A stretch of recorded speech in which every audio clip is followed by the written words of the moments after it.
ఈరోజు దేవరకొండ పట్టణంలో గరుడాది వెంకటేశ్వర స్వామి ఆలయాన్ని ఈరోజు ప్రజలందరూ కూడా సందర్శించుకోవడం జరుగుతుంది.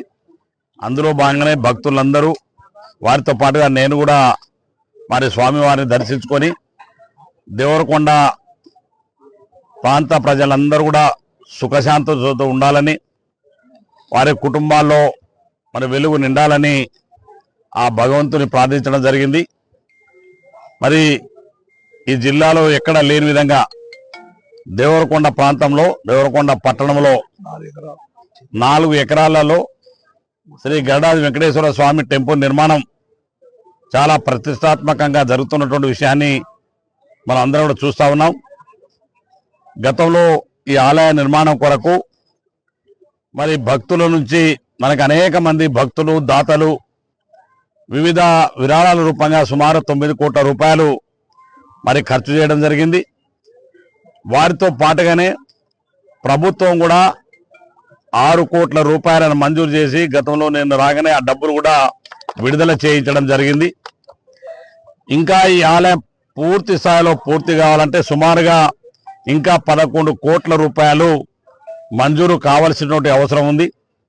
మొన్ననే గౌరవ ముఖ్యమంత్రి గారు దేవరకొండకు వచ్చిన సందర్భంలో మరి రేవంత్ రెడ్డి గారి ముఖ్యమంత్రి గారిని ఆ సభలో అడగడం ద్వారా రేపు మార్చిలో వచ్చేటువంటి బడ్జెట్ సెషన్లో మరి మార్చి బడ్జెట్లో మరి ఎస్డిఎఫ్ నిధుల నుంచి మరి సుమారు 11 కోట్ల రూపాయలను మంజూరు చేశారని ముఖ్యమంత్రి గారు హామీ ఇచ్చినారు. ఆ మంజూరు తీసుకొని వచ్చి ఆ డబ్బులు విడుదల చేయించి ఈ ఆలయాన్ని త్వరతగిన పూర్తి చేసేటువంటి బాధ్యత మాదని చెప్పి కూడా ఈ సందర్భంగా మనం చేస్తున్నాం. చాలా మంది దాతలు విరాళాలు ఇచ్చినారు, వాళ్ళందరికీ కూడా మరి ప్రత్యేకమైనటువంటి ధన్యవాదాలు. ఈ ఆలయ కమిటీ సభ్యులందరూ కూడా అనేక కష్ట నష్టాలు వచ్చి ఇబ్బంది పడి మరి నిర్మాణంలో వాళ్ళు ఎంతో కష్టపడి పనిచేస్తున్నారు. వాళ్ళందరూ కూడా స్వామివారి యొక్క ఆశీస్సులు ఉండాలని ఆ స్వామివారిని కోరుకుంటూ, తప్పకుండా నీకు తెలంగాణ ప్రాంతంలో మరొక తిరుపతి ఉండే విధంగా ఇది నిర్మాణం జరగబోతుంది.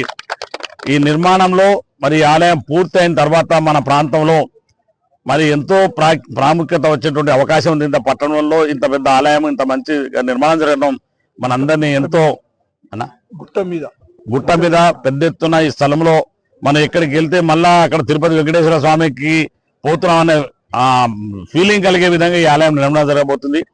అందుకనే మరి తప్పకుండా ప్రభుత్వం నుంచి త్వరతగిన ఆ విధులు చేయించి ఈ ఆలయ నిర్మాణం పూర్తి చేయించేటువంటి బాధ్యత నాదని చెప్పి ఈ సందర్భంగా మనవి చేస్తూ, చాలా మంది కమిటీ వాళ్ళు చాలాసార్లు వాళ్ళు విజ్ఞప్తి చేస్తూ ఉన్నారు.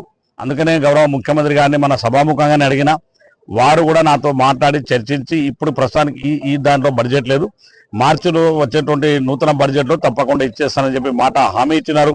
అందుకే ముఖ్యమంత్రి గారికి ధన్యవాదాలు తెలుపుతూనే పూర్తి చేసిన తర్వాత మళ్ళీ ముఖ్యమంత్రి గారి చేతుల మీదుగా దీన్ని తప్పకుండా ప్రారంభించే బాధ్యత మాది. అందరికీ ధన్యవాదాలు. మరొక్కసారి దేవరకొండ నియోజక ప్రజలకు, దేవరకొండ పట్టణ ప్రజలకు మరి ముక్కోటి ఏకాదశి శుభాకాంక్షలు తెలియజేస్తూ సెలవు. నమస్కారం.